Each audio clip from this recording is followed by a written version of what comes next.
Ihimasin natin mga kabakyard yung alaga nating 7 months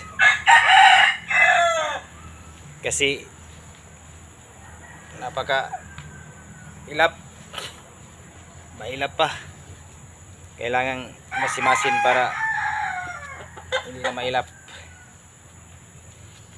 Ito, payat pa.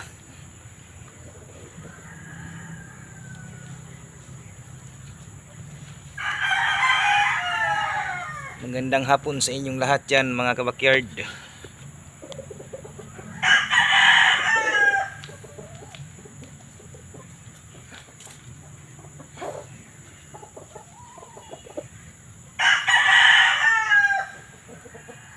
Masimasin natin para hindi na mailap. Tingin sa kabilang manok para tumapang.